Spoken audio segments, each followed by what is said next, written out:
Broke down? Whatever. Next. You trying to pin something on us? See those smiling customers? They're handing over cash like it's half your truck's price tag. It's all good, right? No need to argue, yeah?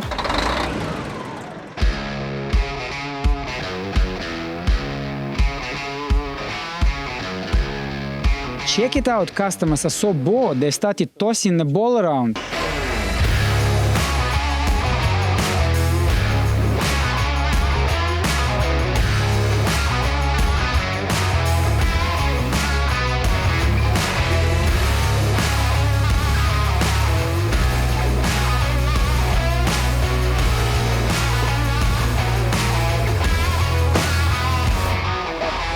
We gotta run a diagnostic here. Well, you can already tell that air filter's gotta go, it's black as hell.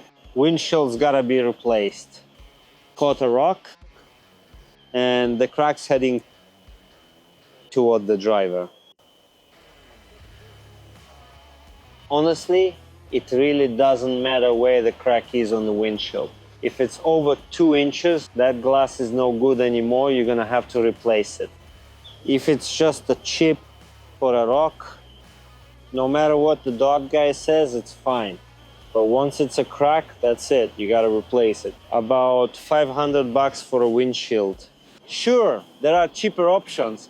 But from experience, those cheap Chinese windshields don't last past the first rock, maybe the second. The tires are more or less in decent shape. Still got some life left, about 70% worn. Engine's dry. No oil or coolant leaks anywhere. Belt looks good too. Everything's throttling, all that cheap Chinese junk, really fragile. It's crazy expensive. Door scratched, the side fenders popped out, the top clip came off. That needs fixing too. Rear wheels. Tread somewhere around 50 to 70%. One strut leaking, the second's leaking, this one's dry, that one's short. Gotta swap all 4. Cap shock, it's leaking. Air filter needs changing, it's all black. Let's take this sweet truck for a ride, but remember, we gotta have this. Just in case the cops pull us over and ask what we're doing on someone else's rig. 3, 2, 1, let's roll. Let's go, let's go, let's go for a ride, huh? For those who missed it, in short, we handled the alignment and the entire suspension. Every time we do road tests, after we've checked the trucks following repairs, and it looks like this one isn't behaving very well on the road. Let's see what's going on. The front shocks are old and the third axle shocks are old too. That could very well be the problem. Time to check.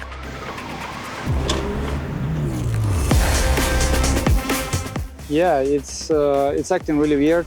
Maybe it's got some kind of strange tires up front. They've got 2 identical trucks, but this one's a total lemon. This one doesn't pay attention to the road at all. Look, you turn and it's not even the shocks this time. Even when you're driving straight, it pulls right immediately. So far, nothing's banging, but yeah, right now we're going pretty fast, around 63, 64 miles per hour. And I can feel the truck is really soft, really, really soft. I feel like I turn and the truck only turns after a delay. There's a lot of play somewhere. Maybe it's the tires, of course. Best bet now is to swap on different rims with other tires, because this is just crazy. This repair is pretty pricey. I think finishing up the diagnostics won't be a problem for us. Now we're gonna throw some new tires on here, on some of our new rims. We've got a test kit for this kind of stuff, for experiments like this. Let's give it a try. So which way is it leaning more right now? Look, yep. And not this way, see? Yep, it leans that way, but not this way. I'm thinking there's basically nothing left in the shocks. Everything's smooth, fine, but this thing, but it really won't steer. Большие города.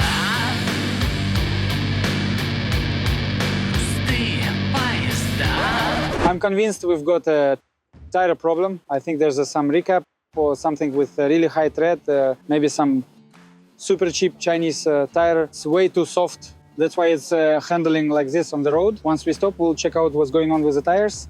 I've already checked the shocks. They're all old anyway. Only the ones on the second axle were replaced by us, actually. And on the first and third axles, nobody's changed anything. And while you're at it, go ahead and hit pause, drop a comment, let us know what you think about this. And don't forget to subscribe and hit the like button.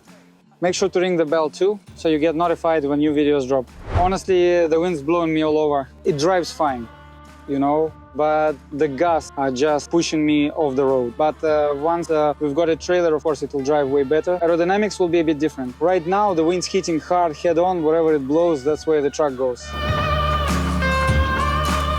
Well, this isn't a recap or anything, but I really think this whole problem comes down to the tires. Did you see how high the tread is? It costs next to nothing, 350 bucks. They're all just hanging around here. We're not gonna do the experiment of swapping tires, but it's the tires.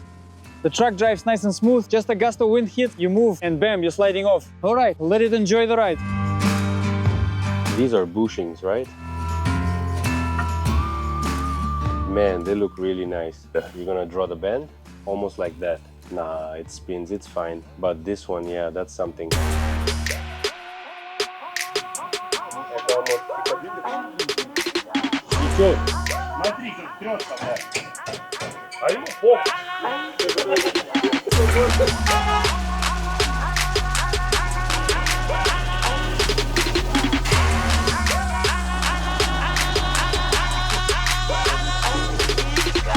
Yeah. Here we're trying to do everything at once, 1, 2, 3, 10 things, and we're getting nowhere. Monday's the toughest day, hands down. So friends, you know, Mondays and Fridays are always really hard, really long. If anyone wants answers from us, estimates or not, it's almost impossible. Anything with paperwork, we start actually working first, and then we finish all the documents on Tuesday or the next Monday. All right, folks, let's take a moment and go into a bit more detail about replacing the cylinder head on a Freightliner running a DD15 engine. A pretty common problem is when the 4th, 5th and 6th cylinders start degrading, especially on trucks made before 2022. This is the emission system, G17, or sometimes they call it IPA17. Now let's go take a look at what needs to be done first in order to properly diagnose and figure out what's causing this problem. It's not just about running a compression test. We also set up a special gauge bar and check which intake valves sit higher or lower than the other. Now we're gonna see that in action. All right, let's go take a look.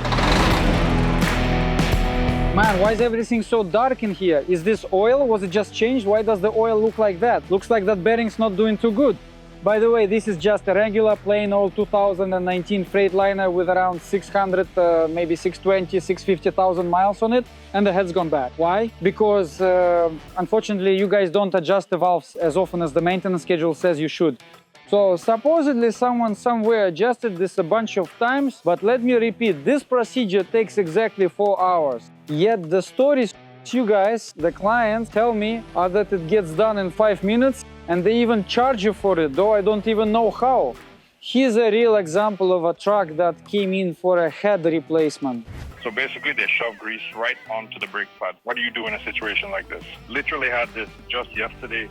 Any advice? All right, we gotta wash it off with brake cleaner. First, at least get as much of it out as you can with water, then grab a few cans of brake cleaner and really scrub it all out. Otherwise, you're gonna have to take the brake disc off. Hey, so what's it called? The brake pads, are they already soaked with this stuff? It's all good, nothing bad will happen. Just gotta wash it off, that's it. Yeah, it'll all dry on its own. You just need to get as much of it out as possible. Got it. So basically, they won't lose their functionality, right? Right? It's not about the grease. This comes into play if your seals, the ones in there, are already worn out and letting stuff through. Then it's not really the grease, that's the problem. You've got to service things properly, to redo the seals, get them taken care of, swap the bushing, swap the seals. They just hammered it in blindly and it popped out. The problem isn't with them. The problem's in the mechanical part of your trailer. I'm really busy. You'll figure it out. I told you what to do. Sorry, I just can't talk right now. Thanks. Talk to you later. Friends, please understand that I have specific working hours when I'm ready to focus on repairing your trucks that are here at the shop. I can't spend all day on the phone. Sergio, hold on. Answering phone questions like how to change a bulb or adjust the brake pads. That turns into a hotline or something, and it's really expensive. I need to focus on the trucks that are actually here. Those who broke down somewhere else, for God's sake. Friends, I'm not against helping, but right now it's way beyond what's possible. I'm just stuck on the phone, 1, 2, 3, 10, 20 calls. Guys, I physically can't do it. Let's continue talking about this truck. Again, it's got 600,000 miles. The main problem when the 4th, 5th and 6th cylinders degrade is always the same. You're not adjusting the valves on time or not doing it at all. Or you go somewhere that does it super cheap, they charge you $350 and can't even do a simple compression test before and after. That's a big problem for you. Cheap doesn't mean good, it's not the same thing. Because the mechanic simply doesn't have the experience to spot a problem before it shows up. Like I said, whenever we do a valve adjustment, we always run a computer diagnostic before and after, because sometimes it happens that the owner doesn't even know they already have a problem, and they won't even find out about it. They'll only notice once the valve completely fails, falls into the cylinder, and then you are stuck paying for a full engine repair, not just a head replacement. But let's actually take a look now and see how it all looks. We've set up the gauge bar here, and we'll check just how differently the exhaust valves sit on this engine. Let's go. We took off the rocker shaft arm for the intake valves. Here's what it looks like on the exhaust side. There's one just like it on the intake side too. Now we'll show what the diagnostics involve. Besides measuring compression with the diagnostic tool, you can also measure it physically later. But the very first thing we need to do is set up this gauge and see just how even all the valves are. If we pay attention now, you can especially see the 5th cylinder shining through here. I can't get a clear view from this side, but you can really see the 3rd cylinder shining through here. With all the others, it's more or less even. So the spots that are shining through mean the valve next to it or somewhere along this gauge has lifted much higher than the rest. Conversely, if it sits lower, that's actually good when the valve sits nice and even. But when the valve starts sticking out, that's when it's a problem. That means the valve seat and the valve itself are worn and it's lifted higher than it should. When we take the head off, we'll show you what it actually looks like when we flip it over. Let's keep going with the tear down. It's warped. Yeah. It's all kind of overheated, totally overheated, really stiff.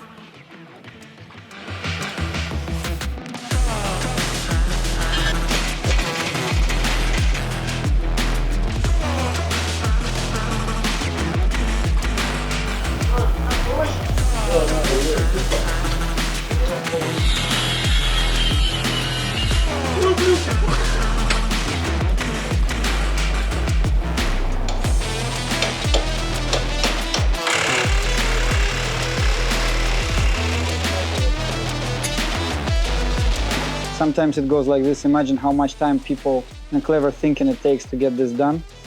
Now, a lot of people will say, yeah, that's nothing, you could have done it right away. The fact that the nut wouldn't come off just now, that's nothing, right? Just a minor thing. But the fact that the axle is overheated, that's the real problem. The nut not coming off is just a result. The cause, an overheated axle. I am still going to ask the mechanics to drain the oil from there, and we'll check how much is left. No doubt about it, this axle is done 100%. It's just a matter of time, maybe now, maybe in 1,000 miles, 50 miles or 5,000 miles, but it won't survive such severe overheating. Good work costs money, especially when there's a warranty. You do it once and you don't have to think about it again. But what's been done here with the front brakes rebuilt and the discs replaced, you can pretty much forget about it for the next 400, 500,000 miles. I think that's exactly where the savings come in. The truck gets fixed properly once and then you're good to go.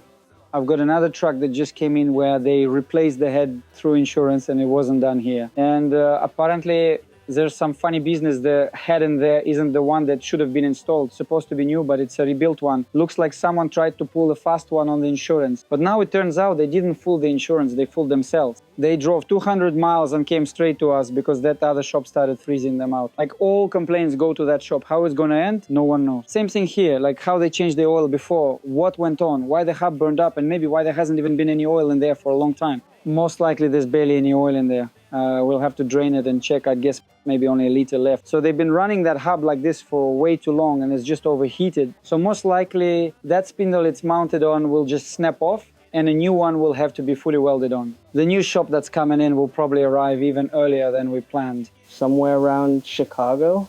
It's nearby. Small? It's 5 times bigger. Parking for 154 trucks, all paved, not like this, whatever this is here. Some shops, well, they just don't do things properly. I'm telling you, many times, I'm even analyzing now what happened 3 years ago and what's happening now.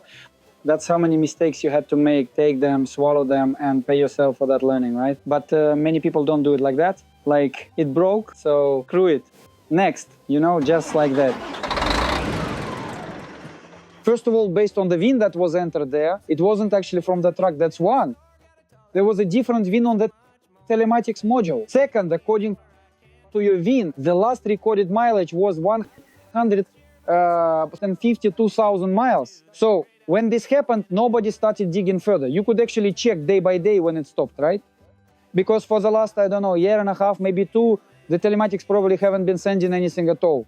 So somebody like 2 years ago, listen, I'm telling you what went down back then, not now. Somebody intentionally unplugged the telematics unit so they could later roll back the miles on your truck. Because on trucks with telematics, if you try to fake the mileage, everyone will know. I even have a video where a woman got jailed over that in California. So accordingly, you could ask the dealer the same thing. Why did the mileage stop reading at 152,000?